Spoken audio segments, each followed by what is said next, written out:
اعوذ باللہ من الشیطان الرجیم بسم اللہ الرحمن الرحیم السلام علیکم ناظرین کروڑوں درود و پاک آقا کریم پہ، ان کی آل پہ، اس دعا کے ساتھ کہ آقا کریم اور ان کے اہل بیت جو گھرانہ ہے ہمیں اپنی غلامی میں شامل کر لے۔ اللہ تعالیٰ ہمیں سب کو ان کا مقام، ان کی شان سمجھنے کی توفیق ہو، اور اللہ تعالیٰ ہمیں یہ اگر وہ ہمیں قبول کر لے تو دونوں جہانوں میں مل جائیں گے۔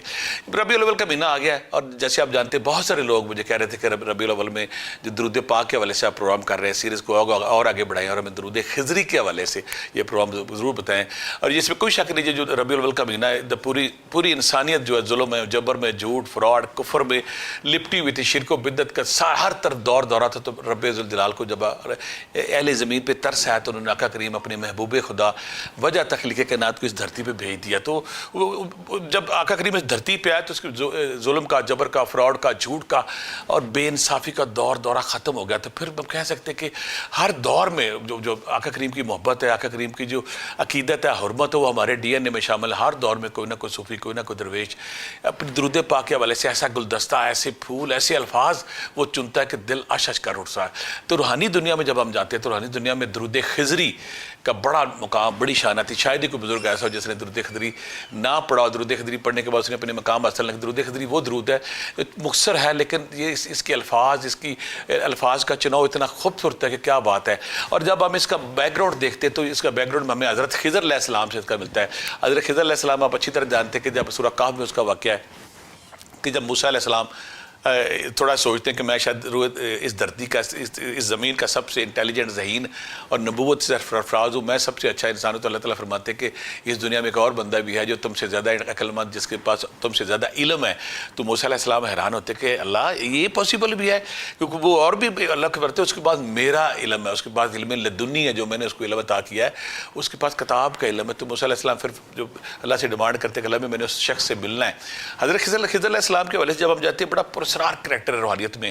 بعض کو آتے انہیں نبی کہا جاتا ہے، بعض کہتے انہیں ولی کہا جاتا ہے، اور ان کی جو خوبصورتی ہے یہ ہر دور میں کہیں نہ کہیں اس دھرتی پہ موجود رہتے ہیں۔ پانی کے ساتھ ان کا خاص لقب کہتے ہیں کہ خضر علیہ السلام کو جب موسیٰ علیہ السلام پھر چلتے ہیں، جو اپنا جو ملازم انہوں یوشع بن نون ان کے ساتھ ہوتا ہے، مچھلی پکڑ لیتے ہیں، جا کے پھر وہ رستہ جہاں پورٹل کھلتا ہے، مچھلی حالانکہ مسالہ لگا ہوتا ہے اڑ کے پانی میں چلی جاتی ہے۔ تو موسیٰ علیہ السلام کو سمجھ آ جاتی ہے کہ یہی وہ پراسرار دھرتی ہے، یہی وہ پورٹل ہے، یہی وہ راستہ ہے جہاں پہ خضر علیہ السلام تک میری رسائی ہوگی۔ اور پھر خضر علیہ السلام جب ملتے ہیں تو خضر علیہ السلام، موسیٰ علیہ السلام کہتے ہیں کہ میں آپ سے علم سیکھنا ہے۔ تو خضر علیہ السلام کہتے ہیں کہ تیرے اندر صبر نہیں ہے، تو علم نہیں سیکھ سکے گا۔ تو موسیٰ علیہ السلام بار بار تکرار کرتے کہ نہیں میں نے آپ سے علم سیکھنا ہے جو آپ کے پاس علم ہے۔ تو خضر علیہ السلام کہتے ہیں کہ تم صبر کرو گے اور میری کسی بات پہ مجھے ٹوکو گے نہیں، ٹالو گے نہیں مجھے۔ تو پھر موسیٰ علیہ السلام ساتھ چلتے ہیں جب خضر علیہ السلام کے، تو کشتی میں بیٹھتے ہیں تو پہلا جھٹکا موسیٰ علیہ السلام کو یہ لگتا ہے کہ جب خضر علیہ السلام کشتی میں سوراخ کر دیتے ہیں تو موسیٰ علیہ السلام کہتے ہیں یہ آپ نے کیا کیا، آپ نے کشتی میں سوراخ کر دیا۔ تو آپ کہتے ہیں چپ کرو۔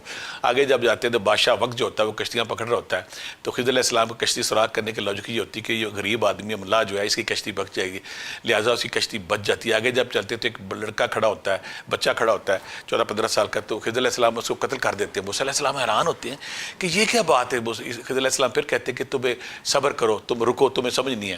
اور پھر بعد میں خضر علیہ السلام کہتے ہیں کہ اس نے بڑے ہو کے اپنے والدین کے لیے آزمائش بن جانا تھا، اس نے اس ظلم، شرک و بدعت کی طرف لے جانا، لہٰذا اس کو مار دیا کہ اللہ تعالیٰ نے اس کا متبادل دیا، وہ بچہ انہیں صراط مستقیم پہ رکھے گا، ہدایت پہ لے کے جائے گا۔ آگے جب چلتے ہیں تو کہ دیوار کسی بستی میں جاتے ہیں، وہاں پہ کھانا مانگتے ہیں، تو بستی والے کھانا دینے کے بجائے ان کی بےعزتی کرتے ہیں دونوں کی، خضر علیہ السلام کی اور حضرت موسیٰ علیہ السلام کی۔ تو خضر علیہ السلام جب وہاں سے نکلنے لگتے ہیں تو دیوار گری پڑتی ہے، اس کو دیوار کو کھڑا کر دیتے ہیں، مرمت کر دیتے ہیں۔ تو موسیٰ علیہ السلام فرماتے ہیں کہ مجھے اس بات کی سمجھ نہیں آئی، اس بستی والوں نے ہمیں کھانا نہیں دیا، ہمیں پوچھا نہیں، ہماری بےزتی کی، اور آپ پھر بھی ان کی دیوار کھڑی کر کے جا رہے ہیں۔ تو خضر علیہ السلام کو لگتے ہیں اس بستی کے نیچے ایک ایسا خزانہ جو دو یتیم بچوں کا ہے، اگر میں اس کو دیوار کو کھڑا نہ کرتا تو لوگوں نے لے لینا تھا، جب بچے جوان ہوں گے مکان بنانے کے سلسلے میں دیوار گرائیں گے تو خزانے تک ان کی رسائی ہو جائے گی۔ لہٰذا اس میں پھر جو نقطے والی بات ہے کہ موسیٰ علیہ السلام جو نبی وقت تھے، اللہ کی ذات جو ہے نا وہ ہر دور میں کوئی نہ کوئی کرشمہ، کوئی نہ کوئی ایسا حیران کن کریکٹر پیدا کرتی کہ بندہ حیران ہو جاتا ہے۔ تو خضر علیہ السلام جو ہے ہماری روحانی دنیا میں آج بھی جب کوئی صوفیہ کرام، اولیاء کرام اپنا ذکر کرتے ہیں، مجاہدہ کرتے ہیں، ذکر اذکار کرتے ہیں، تو اپنی رسائی، اپنی کنیکشن خضر علیہ السلام سے کرتے ہیں۔ اور دریاؤں میں، صحراؤں میں، جنگلوں میں، پہاڑوں پہ کہیں نہ کہیں بھٹک جائے تو خضر علیہ السلام ان کی داد رسی بھی کرتے ہیں، ان کی رہنمائی بھی کرتے ہیں۔ جب درود خضری کے حوالے سے ہم ماضی میں جاتے ہیں نا تو ابو مظفر سمرقند بخارا سے ان کا تعلق تھا. ان سے یہ منسوب کیا جاتا ہے کہ جو درود خضری ہے یہ حضرت انہوں نے پہلی دفعہ اہل دنیا کو روشناس کرایا تھا اور ان کی ملاقات ہوئی تھی حضرت خضر علیہ السلام سے. اس کا بیک گراؤنڈ ابو مظفر سمرقند بخارا رہنے والے ان کا بیک گراؤنڈ یہ ایک دن وہ سفر کر رہے ہوتے ہیں تو سفر کرتے کرتے نا وہ گم ہو جاتے ہیں, راستہ بھٹک جاتے ہیں. جب راستہ بھٹک جاتے ہیں تو پریشان ہو جاتے ہیں کہ میں اپنی منزل تک کیسے پہنچوں گا. آواز دیتے ہیں کوئی ہے جو میری مدد کرے گا, کوئی ہے جو میرا مددگار ہے. تو اچانک آواز آتی ہے ہاں میں یہاں پہ ہوں. تو ابو مظفر سمرقند بخارے والے جو ہیں اس طرف آواز کی طرف جب جاتے ہیں تو وہاں پہ گھڑ سوار کھڑا ہوتا ہے. تو آپ اس سے پوچھتے ہیں کہ آپ کون ہیں؟ تو وہ کہتے ہیں کہ میں خضر ہوں. حضرت خضر علیہ السلام جن کا بات کر رہے تھے ابو مظفر وہ اپنے گھوڑے پہ بٹھاتے ہیں اور ان کو منزل تک پہنچاتے ہیں. جب منزل تک پہنچاتے ہیں تو ابو مظفر جو ہے ان سے پوچھتے ہیں کہ آپ کی لمبی عمر ہے, آپ ہر دور میں جو گم ہو جاتے ہیں ان کو راستہ دکھاتے ہیں, اللہ کا ایک پراسرار کریکٹر ہیں. تو آپ کے آقا کریم نبی کریم محبوب خدا کبھی آپ کو ان کی زیارت ہوئی؟ وہ کہتا ہاں مجھے ان کی زیارت ہوئی. تو ابو موسیٰ بڑے اشتیاق سے پوچھتے ہیں تو آپ کی ان سے کیا بات ہوئی؟ انہوں نے کچھ فرمایا.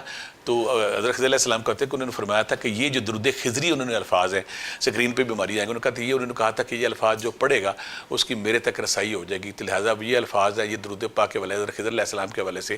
اور ابو مظفر سمرقند بخارا جو ان کا بیک گراؤنڈ ان سے پس منظر ملتا ہے کہ یہ انہوں نے ہمیں اہل دنیا کو متعارف کرا. خضر علیہ السلام نے کہا کہ نبی کریم صلی اللہ علیہ وسلم کے زبان مبارک سے یہ پھول جڑے ہیں, لہٰذا ہماری سکرین پہ بھی آئے گا. جب آپ کوئی بھی ایک دنیا کا بندہ جب خضر علیہ السلام کے حوالے سے درود خضری پڑھے گا تو اس کی ثمرات اس کے فیوز و برکات بہت زیادہ ہیں. اب جب آگے ہم چلتے ہیں نا ان کے خضر علیہ السلام کے درود پاک کے حوالے سے تو ایک اور بڑی خوبصورت بات آتی ہے کہ اس دنیا میں جتنے بھی سلاسل ہیں روحانیت کے, تصوف کے, فقر کے, درویشی کے, اس میں سارے کہیں نہ کہ میاں محمد شرک پوری جو ہے سلسلہ نقشبندیہ سے ان کا تعلق ہے. اور میں ان کے مرشد اعلیٰ جو آگے ان کے جد امجد مجد الفسانی رحمۃ اللہ علیہ کے دربار پہ جب میں گیا, مجھے ابھی بھی یاد سرحد شریف میں آپ بارڈر کراس کرتے ہیں تو فوری آپ پہنچ جاتے ہیں. تو مجھے بڑی حیرت اور بڑی دکھ ہوا کہ وہاں پہ 90 سے زیادہ ایسی مساجد تھی جہاں پہ اب کوئی مسلمان نہیں ہے. جن مسلمان وہ شہر چھوڑ کے چلے گئے. ایک وقت وہ تھا جب امام ربانی مجد الفسانی رحمۃ اللہ علیہ زندہ تھے. انہیں جہانگیر کے خلاف, اکبر کے خلاف انہوں نے جو دین اکبری کا کلام کامہ کیا, اس کی مخالفت کی. پوری دنیا میں ان کے خلفاء جاتے تھے.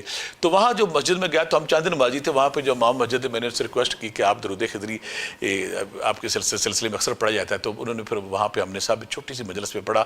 یہاں پہ میاں شیر محمد شرک پوری ان کے جو مرید ہیں وہ کثرت سے پڑھتے ہیں. چورا شریف والے جو بزرگ ہیں وہ بھی کثرت سے درود خضری کا اہتمام کرتے ہیں. اور پھر اس کے علاوہ بھی پاک پتن بابا فرید گنج شکر سرکار بھی اپنے جو سلسلہ چشتی ہیں, خواجہ معین الدین چشتی اجمیری کے مرید, خواجہ قطب الدین بختیار کاکی رحمۃ اللہ علیہ اور خواجہ قطب الدین بختیار کاکی رحمۃ اللہ علیہ کے مرید بابا فرید گنج شکر جو ہیں جن کو پاک پتن میں جن کا مظہر وہ بھی اپنے مرید ہیں, ان کو اس کی تلقین کیا کرتے تھے. یعنی درود خضری وہ چھوٹا سا درود پاک ہے لیکن اس کے ثمرات, اس کے فیوز و برکات بہت زیادہ ہیں.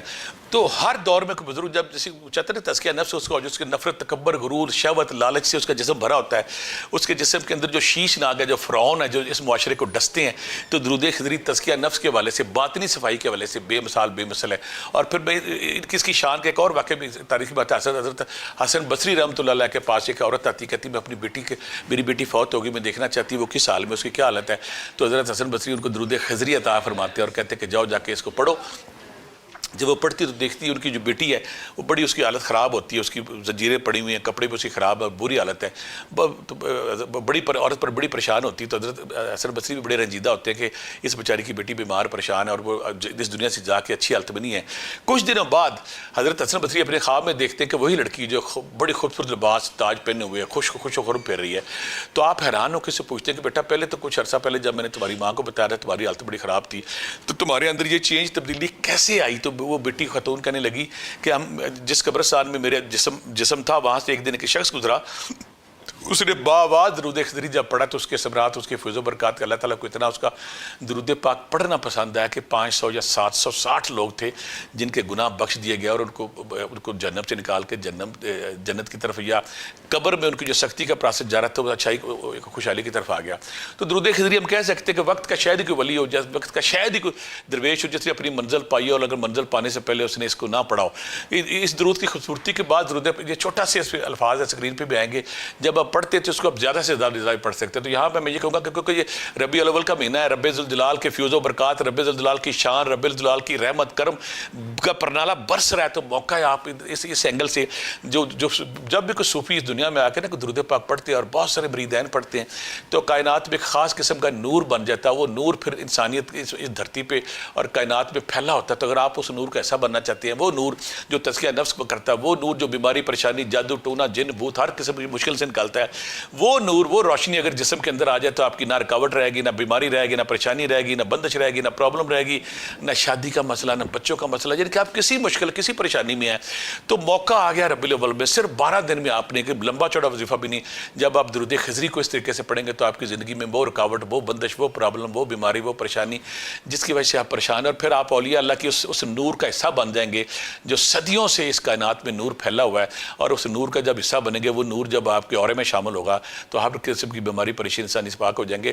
بڑا خوبصورت ٹائم ہے 12 ربیع الاول کے مہینے میں. آپ اس طرح کر سکتے ہیں کہ یکم ربیع الاول سے لے کے 12 تک, اگر آپ یکم محرم نہیں کر سکے تو پورا مہینہ کوئی بھی 12 دن آپ نے کرنا ہے. اس کو کرنے کا طریقہ یہ ہے کہ آپ نے اس کو پہلے 3 دن, اگر یکم ربیع الاول سے کرتے ہیں تو پہلے 3 دن آپ نے اس کو 1000 بار پڑھنا ہے, 1000 بار درود خضری. یا اگر آپ یکم ربیع الاول آپ سے مس ہو گیا تو پورے مہینے میں یا کسی بھی مہینے میں آپ شروع کر کے 12 دن پورے کر سکتے ہیں. پہلے 3 دن آپ نے 1000 بار پڑھنا ہے. اگلے جو 9 دن بنتے ہیں اس میں آپ نے اس کو 313 بار پڑھنا ہے. یعنی کہ پہلے 3 دن 1000 بار, اگلے جو 9 دن ہیں 313 بار پڑھنے تو آپ اس کے عمل ہو جائیں گے. آپ اس طرح کہ جیسے آپ نے کئی سالوں سے بچپن سے آپ اس کی ریاضت مجاہدہ کرتے آ رہے ہیں تو آپ کے اندر وہ نور, وہ روشنی, وہ کن فیکون, وہ سیف زبانی آ جائے گی اور آپ اولیاء اللہ کی اس شفت پہ جا سکتے ہیں جو اللہ کے قریب بندے ہیں. ایک تو طریقہ یہ ہوگا. دوسرا طریقہ یہ کہ آپ پورا ربیع الاول 313 بار پورا ربیع الاول, یہ اب دن بہت سارے لوگ پوچھتے ہیں کہ ہم دن میں کریں رات میں کریں. آپ دن میں بھی کر سکتے ہیں, رات میں بھی کر سکتے ہیں. اس کے فیوز و برکات بہت زیادہ ہیں. یعنی کہ پورا 12 دن میں آپ کر سکتے ہیں 300, لیکن زیادہ بہتر کہ پورا مہینہ 28 دن آپ 313 بار ربیع الاول کریں. اور میرا مشورہ ہے کہ اس کے بعد بھی 40 دن اگر آپ کر لیتے تو اس کے ثمرات بہتر ہیں. کچھ لوگ یہاں پہ میں یہ ریکمینڈ کروں گا کہ اگر آپ چاہتے ہیں کہ اس میں 3 دن میں ہمیں ثمرات مل جائیں تو آپ اگر 5000 دفعہ ایک دن, 5000 دفعہ ایک دن, 5000 دفعہ ایک دن, 3 دن میں اگر یہ کریں تو اس کی بھی ثمرات زیادہ. اور سب سے بڑی بات 28 دن میں اگر آپ 1.25 لاکھ درود خضری پڑھ لیتے ہیں تو اس کے ثمرات فیوز و برکات اتنے زیادہ ہیں کہ دنیا میں اور دنیا آخرت دونوں میں آپ کامیاب ہوں گے اور کوئی پریشانی کوئی ٹینشن آپ کو نہیں رہے گی. تینوں طریقے میں نے آپ کو بتا دیے ہیں. پہلے 3 دن 1000 دفعہ ہے, پھر آپ نے آگے پڑھنا ہے, پھر آپ 313 بار ہے, پھر میں نے 1.25 لاکھ کا ہے. یہ کوئی بھی طریقہ اگر آپ کو پسند آتا ہے. خواتین میری بیٹیاں میرے سے پوچھتی ہیں ناگے کے دن آپ بعد میں پورے کریں گے. یکم ربیع الاول سے شروع کریں. اگر یکم ربیع الاول آپ سے مس ہوگی تو آگے اس کو شروع کر سکتے ہیں. اور جب اس طریقے سے پڑھیں گے تو آپ کے وہ ساری رکاوٹیں, وہ ساری بندشیں, وہ ساری پریشانیاں, وہ سارے پرابلم جو رب سے آپ دعائیں مانگتے ہیں آپ کی دعاؤں میں وہ نور شامل ہوگا, آپ کو قبول ہو جائے گا. آخر میں اس دعا کے ساتھ کہ ربیع الاول کے ساتھ سمیٹنے کا موقع ملے. اس دعا کے ساتھ کہ کوئی پریشانی, کوئی رکاوٹ, کوئی بندش آپ کی لائف میں وہ ختم ہو جائے. اگر میری یہ کوشش آپ کو پسند آئے تو چینل کو ضرور سبسکرائب کیجیے گا, لائک کیجیے گا, دوسروں کو شیئر کیجیے گا. اور انشاءاللہ جلدی میں آپ سے ملوں گا کہ دوسرے درود کے ساتھ, تاکہ اس ربیع الاول کی ساری سمیٹنے, ساری سعادتیں, خوشیاں اور رحمتیں, برکتیں سمیٹنے کا ہمیں موقع مل سکے. بہت ساری دعاؤں کے ساتھ اللہ حافظ.